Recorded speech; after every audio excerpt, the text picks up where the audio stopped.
J'espère que dimanche, ce sera beaucoup de plaisir et pas trop de souffrance. C'est vrai que c'est difficile, mais on va se donner à fond. Tout est possible. Il faut faire très attention. La moindre erreur peut être fatale en montagne. Je suis très excité de travailler en équipe, que l'on puisse s'encourager les uns les autres.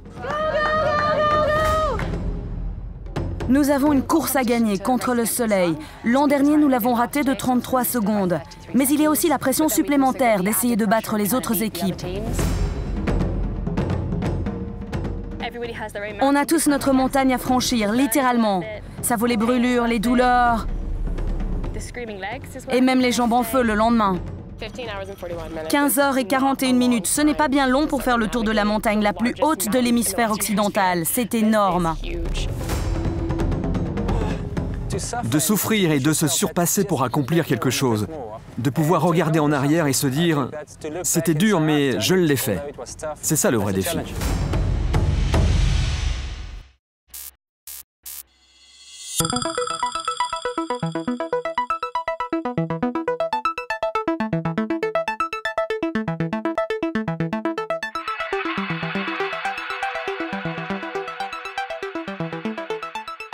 Dans une station surtout connue pour ses sports d'hiver, un événement estival est en train d'imposer sa marque sur le calendrier sportif.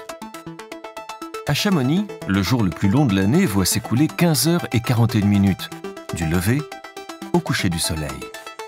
Ce jour-là, pour la deuxième année consécutive, des athlètes venus du monde entier se réunissent afin de relever le défi le plus difficile jamais lancé par Mère Nature.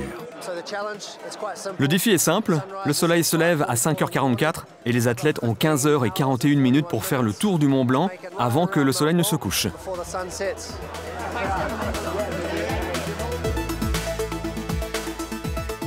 Couru pour la première fois en 2014, Beat the Sun suit un chemin de randonnée autour du Mont Blanc, d'ordinaire parcouru en 7 à 9 jours. Les meilleurs coureurs trail du monde peuvent terminer le circuit en un peu plus de 20 heures. C'était l'idée du team manager Laurent Ardito d'essayer d'effectuer la course entre le lever et le coucher du soleil en un peu moins de 16 heures. Impossible pour une seule personne de couvrir cette distance à une telle altitude dans le temps imparti. C'est pourquoi la course a été conçue comme un relais. En 2014, 2 équipes ont concouru. L'une a réussi, l'autre n'a raté que de très peu. En 2015, la course revient avec un défi plus grand, plus fort et encore plus extrême. Nous avons 5 équipes venues des 4 coins du monde. Europe du Nord, Europe du Sud, Amérique, Asie-Pacifique et Afrique. C'est un concept unique parce que les équipes sont composées d'experts et d'amateurs et parce qu'on ne se bat pas contre le temps, mais contre la nature, le soleil. Nous avons divisé le relais en 13 étapes, de manière à ce que chaque coureur ait à courir 2 fois.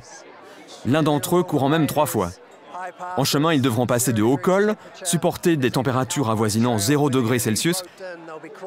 Il y a même une piste de ski alpin où ils devront être encordés et ramper à 4 pattes. Laurent dit que c'est impossible de monter plus haut sans matériel d'alpinisme. Alors on repousse vraiment les limites de la course trail. Sur un parcours de 150 km divisé en 13 étapes, les équipes traverseront 3 pays et grimperont 8350 mètres de dénivelé positif, l'équivalent du mont Everest.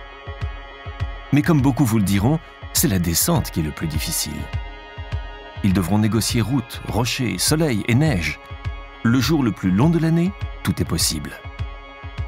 La course commence et se termine à Chamonix.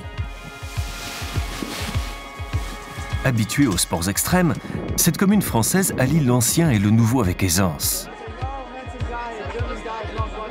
Lors d'un dîner marquant l'ouverture de Beat the Sun 2015, la cloche arrive pour la cérémonie, avec quelques rebondissements. Et l'attention commence à se tourner vers la course. Nous avons des coureurs venus de 17 pays différents. Vous êtes des pionniers. Vous allez vous battre contre la nature. J'étais là-bas l'an dernier, quand tout a commencé. Et le dimanche, je me souviens, incroyable. Alors Megan, où est Megan? Megan avait 7 minutes de retard sur le soleil dans la dernière étape. Et Laurent a dit, il n'y a pas moyen qu'elle finisse avant le coucher du soleil, c'est impossible. Son équipe s'est regroupée autour d'elle à Chamonix et l'a encouragée sur les 500 derniers mètres. Phénoménal. J'en avais la chair de poule et ils ont raté de 33 secondes.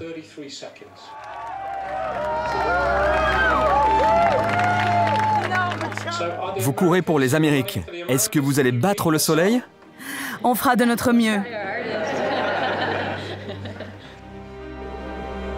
En 2014, le chronomètre avait égrené 33 secondes de trop pour Megan. Elle était si près du but. Hélas, le coucher du soleil n'attend pas. Mais Megan est de retour, auprès d'autres concurrents de l'année passée. Lucas Nagel, Holly Rush, Jenny Zapata, Manu Go et le Brésilien Yaza Feitosa. Certaines personnes ont dû se battre pour participer à ce fantastique événement. J'aimerais mentionner une personne en particulier. Yaza, qui a vécu des moments très difficiles dernièrement, et je suis super content que Yaza soit de nouveau avec nous cette année. Yaza est de retour cette année dans des circonstances très difficiles. Sa femme est récemment décédée. Il nous a dit que sa femme voudrait qu'il participe à la course, envers et contre tout.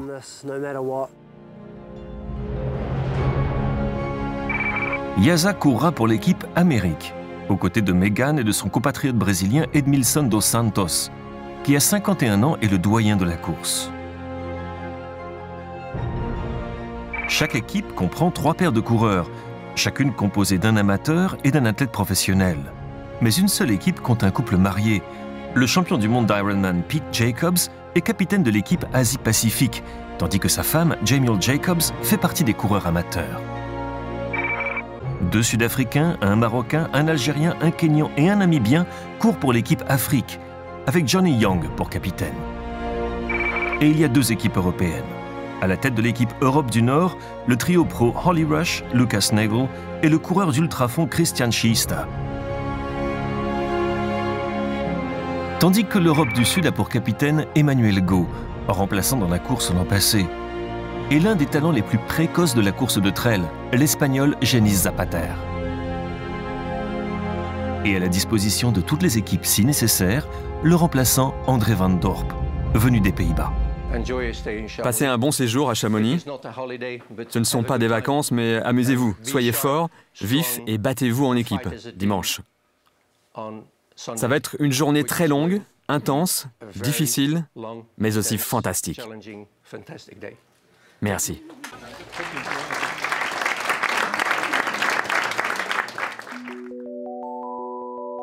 Depuis leur sélection, les athlètes amateurs ont suivi un programme d'entraînement de 6 semaines, encadré par les pros de leur équipe. La veille de l'événement est l'occasion de juger à quoi ils auront affaire dans moins de 24 heures. J'appréhende de courir dans la neige et la glace. Est-ce que je dois rester sur mes orteils ou courir sur mes talons? Oui, c'est important de rester sur ses orteils. D'accord. Et j'y vais, c'est tout? Oui, fonce. Un autre facteur à prendre en compte, et ça peut arriver près des rochers ou vers le bord, c'est que la neige peut se dérober sous tes pieds. Et je m'enfoncerai jusqu'aux genoux? C'est possible. Il faut que je m'y prépare? Sache juste que ça peut arriver. C'est mon étape, c'est ma course. Il n'y a pas de neige dans mon pays. C'est tout nouveau pour moi. C'est formidable. 700 mètres plus bas, dans le Val d'Arpet, Genís Zapater essaie d'inspirer et d'encourager 2 amateurs de l'équipe Europe du Sud. Virginia Nanni, une infographiste de Pescara en Italie, et Youssoufa Ndiaye, un étudiant en médecine de Saint-Étienne en France. Nous sommes ici pour donner notre maximum, pour repousser nos limites. Une chose vraiment importante, c'est de lutter avec votre esprit. Quand votre corps veut s'arrêter, votre esprit doit vous dire « Non, il faut que je continue, il faut que je me batte et que je donne tout ce que j'ai. » Je suis ici pour donner tout ce que j'ai en moi. C'est pour ça que je me suis entraîné, c'est pour ça que je me suis levé tôt tous les matins, pour ça que je vais courir sous la pluie pendant que mes amis sont chez eux bien au chaud. C'est pour ça, pour venir ici et donner plus que les autres. 10 000 personnes ont postulé pour faire partie des 15 amateurs de la course et pour l'opportunité de se mesurer aux meilleurs coureurs de trail au monde. Quand j'ai vu le challenge, j'ai lu et je me suis dit, c'est le Mont Blanc, je ne sais même pas où se trouve cette montagne. En France, mais je ne savais pas où exactement. Elle est extrêmement élevée, la neige y est exceptionnelle. Nous n'avons jamais vu de neige, alors c'est super intimidant et angoissant juste de regarder la montagne.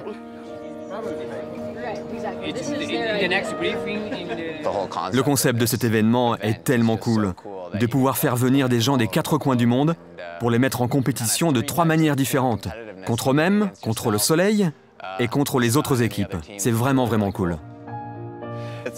C'est la première fois que je fais de la course de trail. Je vis à Hambourg, en Allemagne, et nous n'avons que quelques collines, pas de véritables montagnes. C'est une aventure. Je crois que ce qui est nouveau est toujours excitant. Pour l'instant, l'ambiance est détendue. On mange et on échange des observations. Mais les heures s'écoulent. Le jour le plus long n'est pas loin.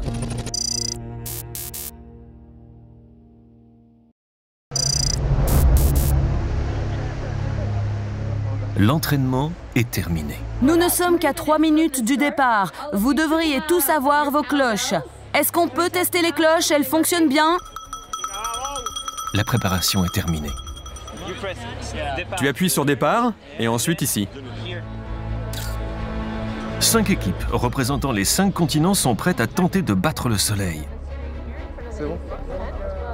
Kimmel, Neo, Nego, Chevrier et Abida seront les premiers à s'aventurer dans cette quête de 150 km.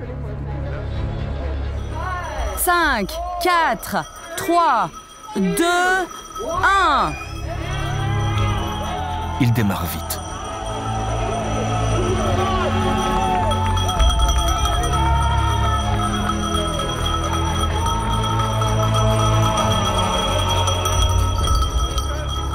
La première des 13 étapes est une course rapide de 8 km et demi. Les athlètes courront environ 17 km/h et finiront l'étape en à peu près 30 minutes. Sans grande montée ni descente, la vitesse est essentielle. À l'entrée des pistes forestières, Europe du Nord, Europe du Sud et Afrique sont en tête. Ce groupe courra 3 fois aujourd'hui. La nature de chaque étape différant grandement de la suivante. Au total, ils couvriront 17 km et demi. L'endurance est peut-être la clé de la victoire.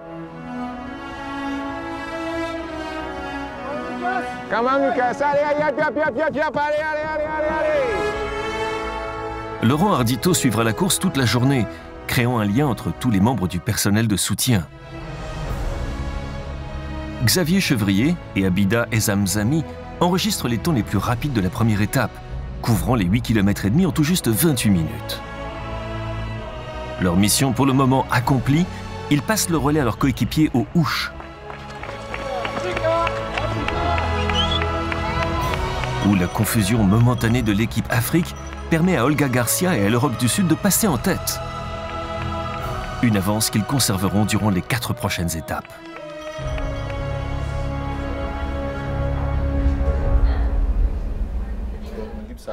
Pour le dernier groupe de la journée, il faut encore attendre 5h30 avant de pouvoir courir. Il faut faire le plein de calories, se détendre et contrôler ses nerfs.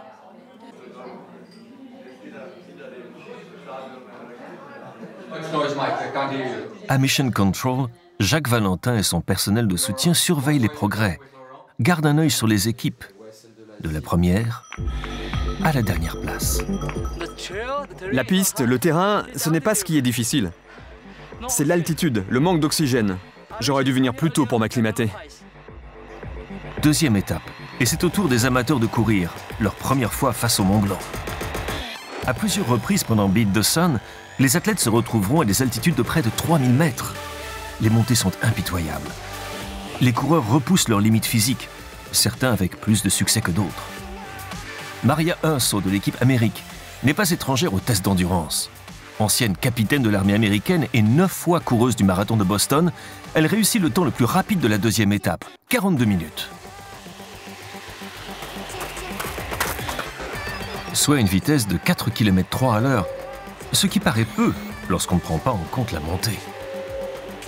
L'étape 2 ne s'étend que sur 3 km, mais comprend un dénivelé positif de 650 mètres, une côte très raide jusqu'à la piste de ski alpin du col de Vosa, où le prochain groupe attend anxieusement son tour.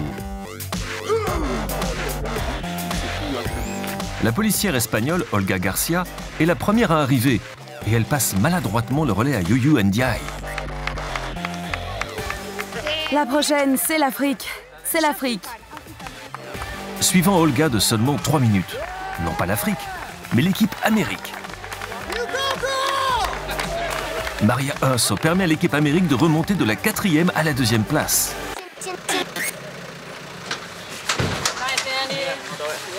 Une de terminée, plus que 2. Une de terminée, plus que 2. Allez Lucas, plus que 2. Ouais, encore 2, ouais. Ça va ? Ça va ? 30 coureurs, avec un objectif commun. Mais chaque coureur doit livrer une bataille intérieure. Amener son corps à un point d'épuisement encore jamais atteint. Comment était l'étape 3 ? C'est l'une des choses les plus difficiles que j'ai jamais faites. Mais je n'ai jamais pris autant de plaisir à courir. J'ai une chance folle. Une fois qu'on prend le rythme, c'est difficile de se retenir. Et je peux déjà goûter la victoire. Il va me falloir mes 6 heures de repos. Alice Elmoni termine l'étape de 15 km en un peu plus d'1 heure, dérobant au passage la 2e place aux Amériques. Au point de contrôle, ils ne sont pas encore au courant. La course est plutôt serrée et on dirait que les amateurs se sont vraiment bien débrouillés. On attend juste qu'ils nous passent le relais. Je suis face à des coureurs de trail très expérimentés. Mais le compétiteur en moi veut voir si je peux être à la hauteur. Même si je n'ai jamais couru plus d'1 minute en montée et qu'ici c'est plutôt 1 heure en montée. C'est un défi formidable et quelque chose qui va vraiment tester mes capacités contre ces coureurs professionnels. Je suis très excité. Mais l'Europe du Sud reste en tête. Youssou N'Diaye s'est dépensé sans compter. Leur avantage fermement en place lorsqu'ils passent le relais à Jenis Zapater. Youssou a couru les 15 km en 1 heure et 3 minutes. Les 15 suivants progresseront plus lentement. Néanmoins, les distances sont parcourues. Le soleil n'attendra pas. Jenis, 15 km pour Jenis, avec un dénivelé positif de 1287 mètres. C'est une étape très difficile pour Jenis Zapater.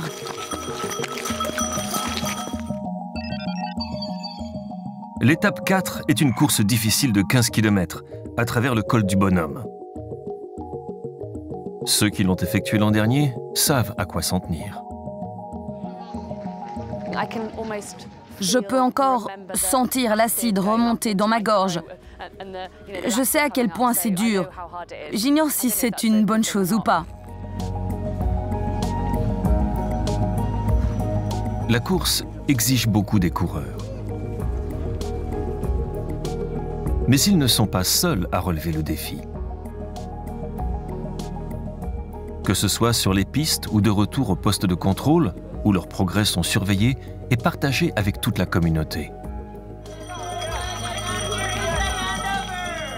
Ellie va passer le relais à Yaza. Allez!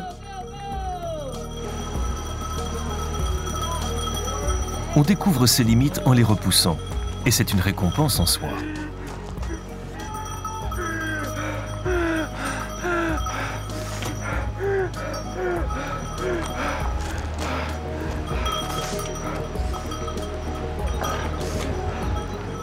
Oh, j'ai besoin d'un câlin.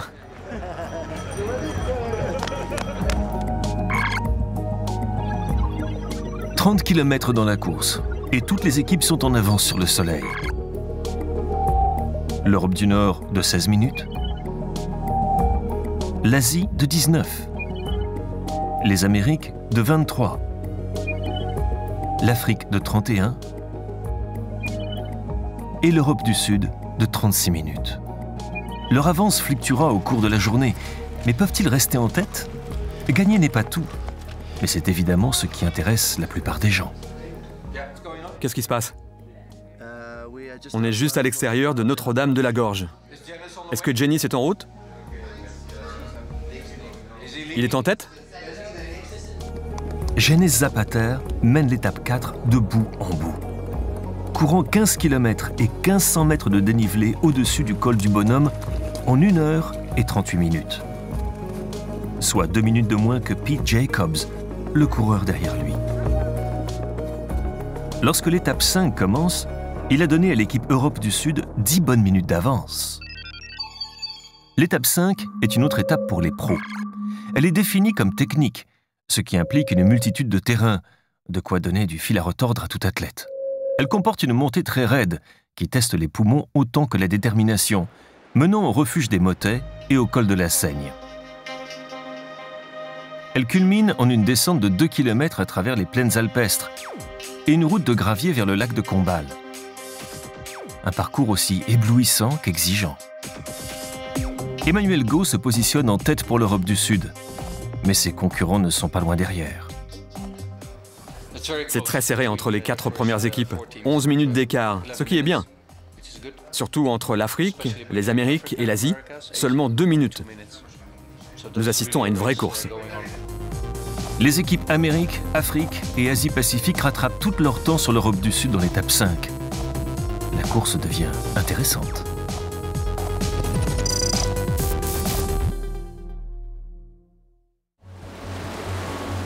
Le lac de Combal, en Italie, point de départ de la 6e des 13 étapes de la course.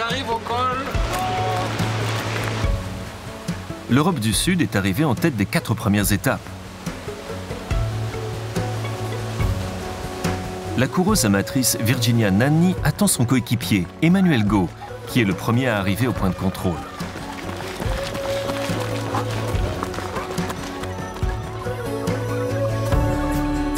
Les équipes ont quitté Chamonix 5h30 plus tôt. Depuis, elles ont couvert 58 km. Il reste 10 heures avant le coucher du soleil. Et avec 92 km restants à parcourir, 4 des 5 équipes sont en avance sur le soleil.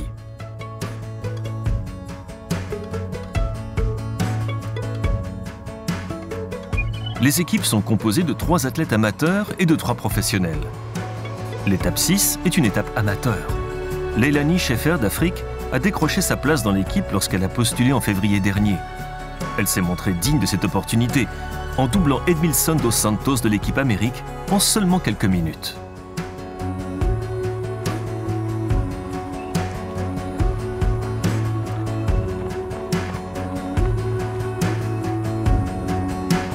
En tête, l'Europe du Sud.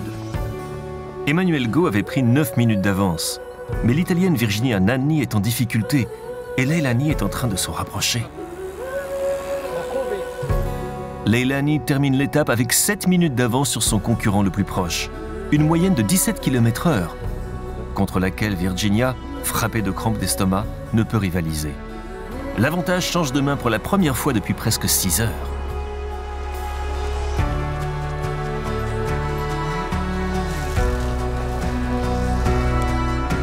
Virginia est finalement remplacée par André Van Dorp, mais pas avant de laisser passer devant elle les équipes Amérique et Asie-Pacifique.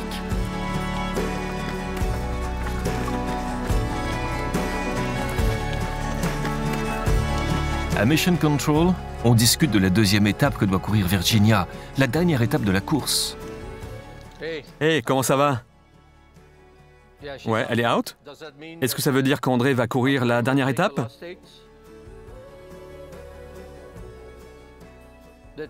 Ça a été confirmé? Virginia est out et André va courir l'étape 13. Heureusement, nous avions André Van Dorp dans la voiture,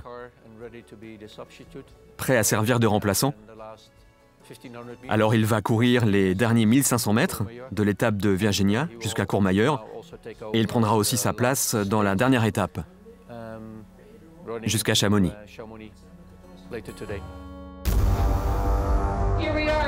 Nous arrivons à Courmayeur. C'est la fin de l'étape 6.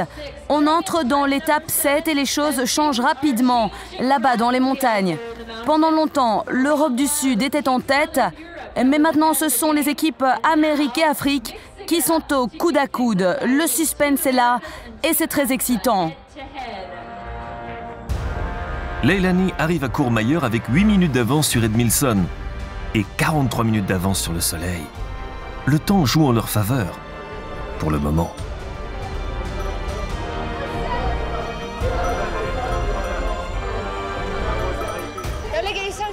C'est tellement raide, on dirait qu'on va tomber à la renverse. Honnêtement, c'est super raide. C'est 4 ou 5 km de descente, puis un plateau, puis une faible montée. Mais tes jambes sont mortes. C'est à peine si tu peux grimper cette petite pente.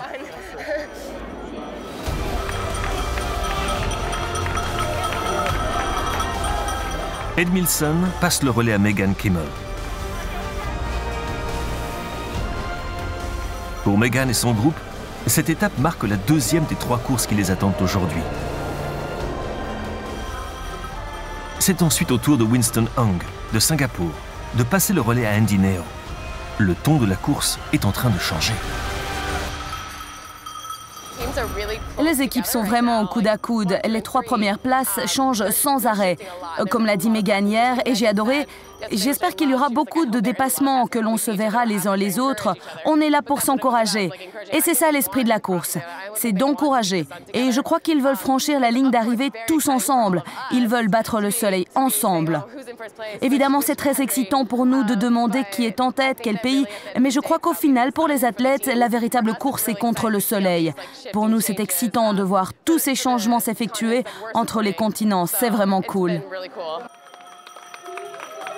24 minutes après l'arrivée de Leilani, André Van Dorp, le Hollandais courant pour l'Europe du Sud, sprinte dans Courmayeur pour passer le relais à Xavier Chevrier. Tout le monde s'attendait à voir arriver Virginia. Et voilà qu'André arrive à sa place. C'est un grand choc, parce que beaucoup d'entre nous ne savions même pas qu'il y avait eu une blessure. Alors voir arriver André, c'était très excitant. Là, tout de suite, on attend que l'Europe du Nord arrive. Je crois que pour l'Europe du Nord, ça va vraiment être une course contre le soleil. Avec 51 minutes de retard sur les premiers coureurs et avec maintenant 5 minutes de retard sur le soleil, l'équipe Europe du Nord commence enfin l'étape 7 et la montée jusqu'au refuge Bertone.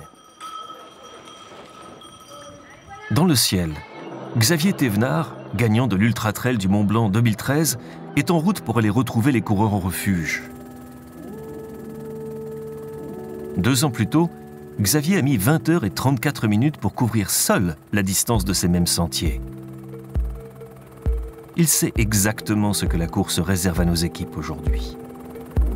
Donc comme vous pouvez le voir, la vue est super jolie. C'est le Mont Blanc là, juste là. Ils sont à peu près à mi-parcours, il reste encore bien la difficulté. Ils sont venus donc du Val qu'on voit en face, redescendus à Courmayeur. Là, ils attaquent cette montée. Après, ils vont dans le Val Ferré, direction Champais. Et ils vont, eux, pouvoir en profiter puisqu'il fait beau et puis le soleil est là. Voilà. L'étape 7 est une course verticale. Seulement 4 km de long, mais avec un dénivelé positif de 800 mètres. C'est une course extrêmement difficile. Sous-estimez-la à vos risques et périls. L'étape commence dans les rues de Courmayeur et se poursuit sur une piste forestière, où des racines proéminentes, des roches friables et une montée escarpée rendent la course extrêmement fatigante, en dépit d'être la deuxième étape la plus courte de la compétition. Allez, allez! Allez, c'est bien, allez! L'étape se termine au refuge Bertone, en Italie. Et pour Andy Neo, la ligne d'arrivée ne peut pas venir assez tôt. L'ascension éreintante a sapé toute son énergie. Pourtant, son groupe est celui qui doit courir encore une fois.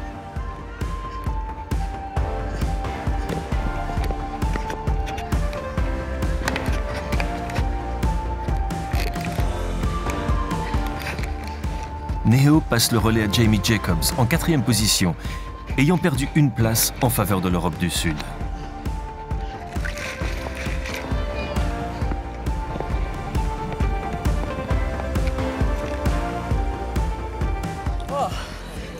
Vraiment, vraiment difficile. C'est la course la plus dure que j'ai jamais courue. Je n'ai jamais couru une pente comme ça de ma vie. Et pour la première fois, je peux dire que je ne sens vraiment plus mes jambes. Andy Neo n'est pas le seul athlète à se plaindre de ses jambes. Finn Vogel de l'équipe Europe du Nord souffre d'une blessure au pied qui pourrait bien l'empêcher de courir la dernière étape. Jacques qui vous parle depuis Mission Control. Si vous recevez mon message, rappelez-moi. Il est possible que nous ayons besoin d'un remplaçant pour Finn dans la dernière étape. Si vous m'entendez, rappelez-moi dès que possible. Ce défi lancé par la nature commence à se faire ressentir. L'Europe du Nord est maintenant loin derrière le soleil et ses adversaires, tandis que l'Afrique mène par 2 minutes devant l'équipe Amérique.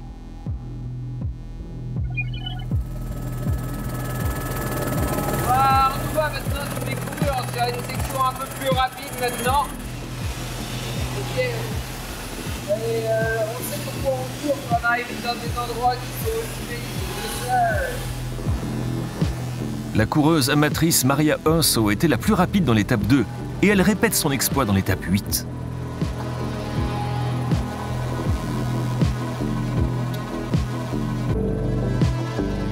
Derrière elle, Olga Garcia se bat pour rattraper le temps perdu pendant le remplacement de sa coéquipière Virginia Nanni.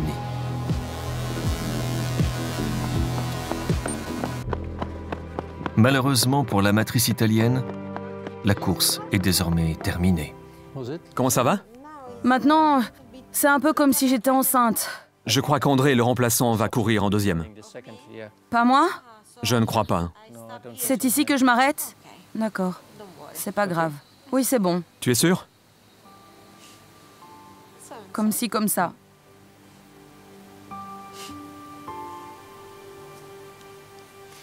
Je croyais que tu le savais.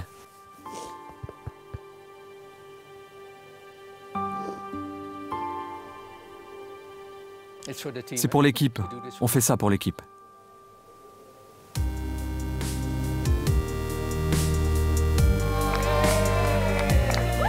À Arnouva, l'équipe Amérique prend la tête. 4e à l'issue de l'étape 1, ils prennent la tête du peloton. À 6 heures du coucher du soleil, ils tiennent leur première victoire de la journée. À Ferré, en revanche, leur avantage a déjà disparu. L'amateur africain Ali Selmouni passe le relais à Johnny Young, 7 minutes avant ses concurrents. Ces fluctuations de temps ne sont pas rares lorsque l'on court dans les montagnes. Mais elles peuvent surprendre et même prendre les athlètes au dépourvu. Yuyu Ndiaye arrive à Ferré avant que Janice Zapater ne soit prêt à prendre le relais. Janice, c'est à toi. Janice n'étant pas encore prêt, Yasaldir Feitosa de l'équipe Amérique vole la seconde place. Janice s'engage derrière lui et les deux athlètes courent les 16 km suivants côte à côte.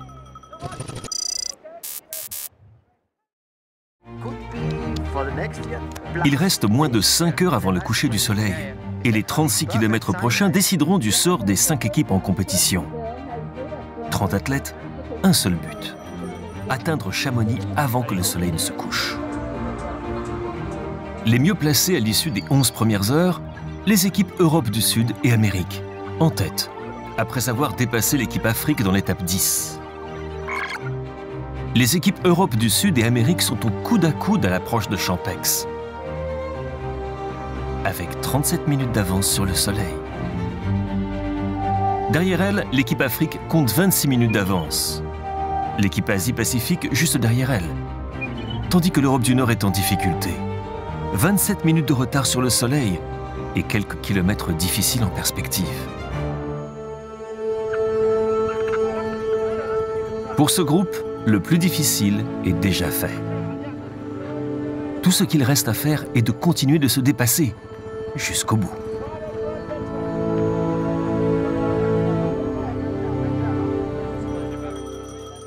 Alors l'Europe du Sud et les Amériques sont ensemble. Cela signifie que Janice et Yaza sont au coude à coude sur les derniers 200-300 mètres. Pour Yaza Feitosa, les derniers mètres sont presque trop lourds à porter. Mais il trouve en lui la force de terminer l'étape. avant de s'effondrer sur la ligne d'arrivée. Vidé physiquement et émotionnellement, mais soutenu par tous, Yaza, récemment veuf, n'est pas seul. L'heure du relais ici, à Champex. L'Europe du Sud est la première à quitter Champex, suivie du Canadien David Leporo pour l'équipe Amérique.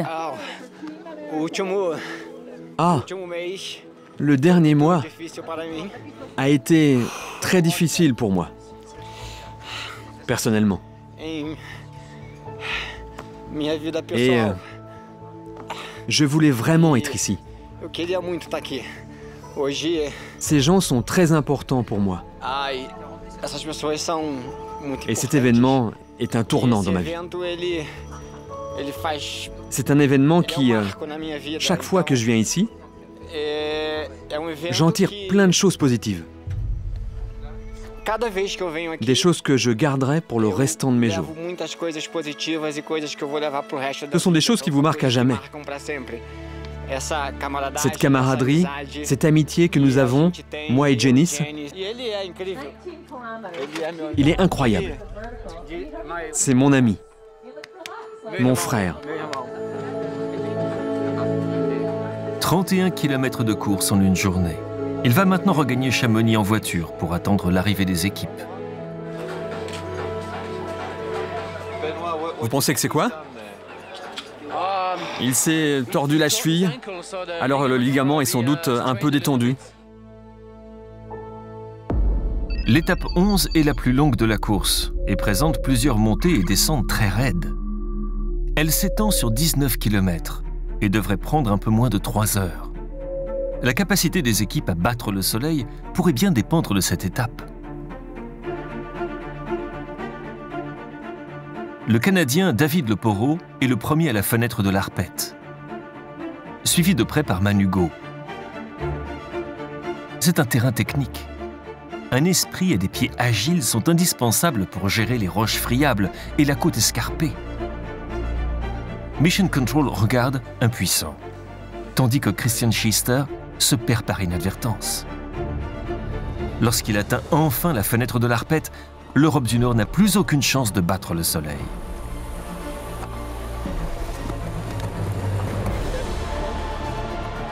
L'énormité du défi devient claire. Un test implacable reposant sur la capacité d'une équipe à faire face à tous les terrains. Duncan Kiptanui du Kenya a du mal avec la descente. Les Africains ont perdu beaucoup de temps au début de la descente, parce que c'est très technique et un peu dangereux, au centre de la fenêtre de l'Arpette. L'Afrique est en train de prendre du retard sur le soleil et sur ses concurrents. Duncan avait commencé l'étape avec 23 minutes d'avance sur l'équipe Asie-Pacifique. Mais ce n'est plus qu'un lointain souvenir.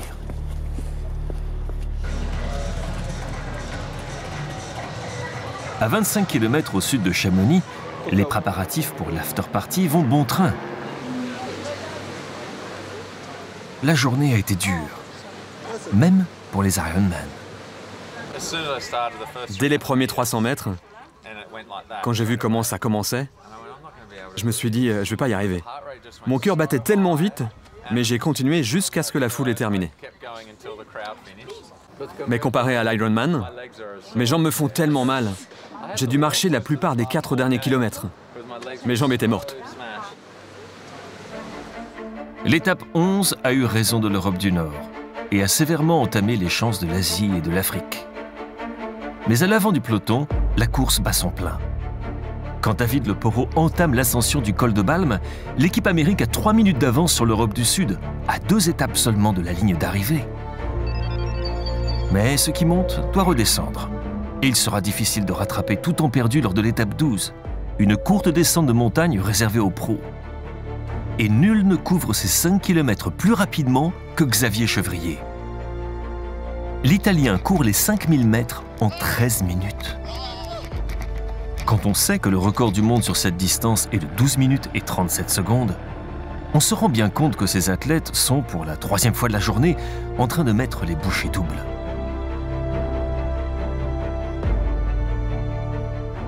Megan Kimmel est également loin de traîner les pieds en descente. le souvenir d'être arrivé si près du but l'an passé la motive plus que jamais.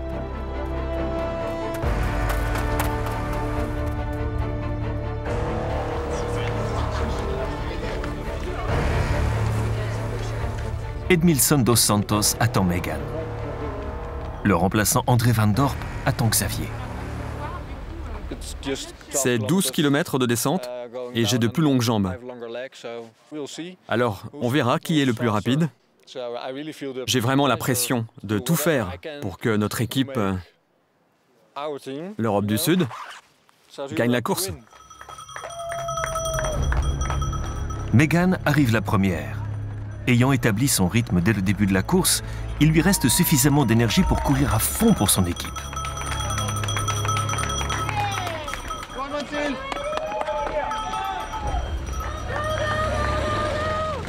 Le vieil Edmilson, 51 ans, a 3 minutes d'avance. La course a été serrée toute la journée et ça n'a pas arrêté de changer. Les deux équipes sont bien placées pour battre le soleil à l'entrée de Chamonix. Mais la question reste de savoir qui arrivera en premier. André Van Dorp, ayant rejoint la course plus tard en tant que remplaçant, pourrait bien trouver la force de rattraper Edmilson. La course est lancée pour tout le monde. André et Edmilson courent vers la ligne d'arrivée. Environ 3 minutes les séparent. Nous avons une équipe, l'Europe du Nord, qui en a bavé aujourd'hui dans les montagnes. Nous nous assurons juste qu'ils sont en sécurité. Je suis dans le siège conducteur. Nous avons environ 20 minutes avant la fin de la course. Alors, nous sommes en train de nous diriger vers la ligne d'arrivée.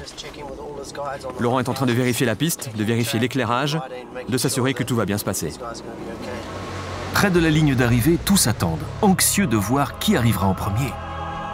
André ferme la course, mais Edmilson est en train de fatiguer.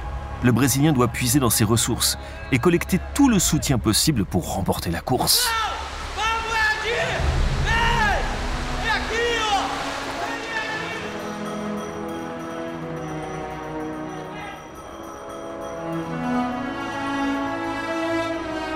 Alors qu'il s'engage dans la rue principale, la distance qui sépare les deux athlètes ne dépasse pas 30 mètres.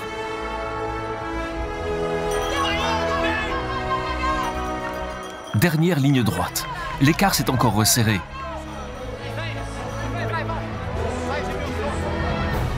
L'équipe se rassemble autour d'Edmilson.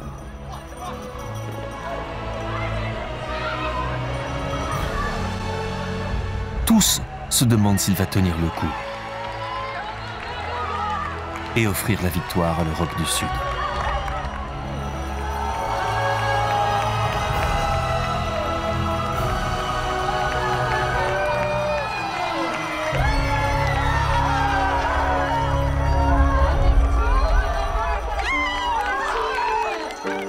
Les annales rapporteront que l'équipe Amérique a remporté la course.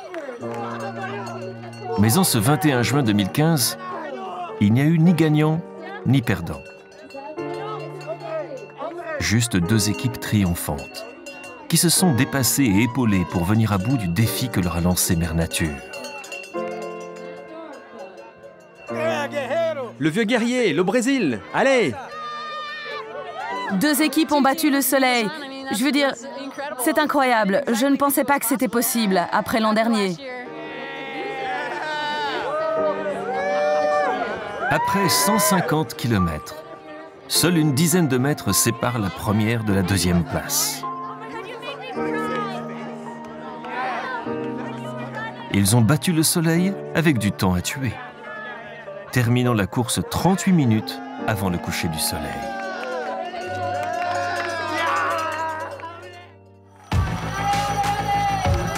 Mais bien sûr, le temps passe.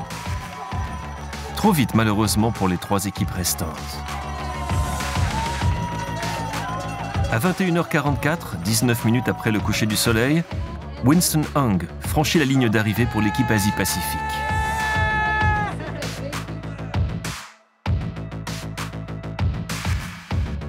« 20 minutes plus tard, Lelani Schaeffer arrive dans la ville.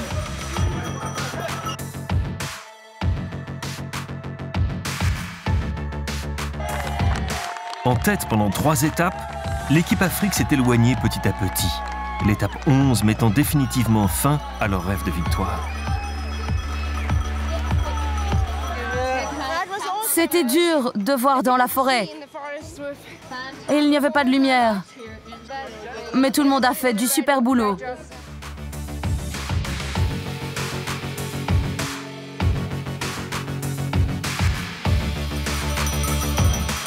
À presque 23 heures, on murmure que la dernière équipe est en train d'arriver.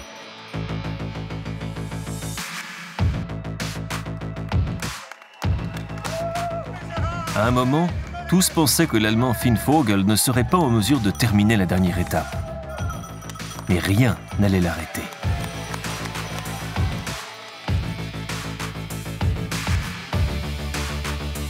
Il franchit la ligne d'arrivée à 22h54, 1h29 après le coucher du soleil, 17h10 après le début de la course. 150 km du début jusqu'à la fin, autour de l'une des plus grandes montagnes d'Europe occidentale, présentant 8350 mètres de dénivelé. De quoi tester le corps, l'âme, l'esprit. Et en 2015, le défi lancé par la nature a été relevé pour la deuxième fois en 2 ans. Avec 365 couchers de soleil restants, avant le jour le plus long de 2016, le compte à rebours peut désormais commencer.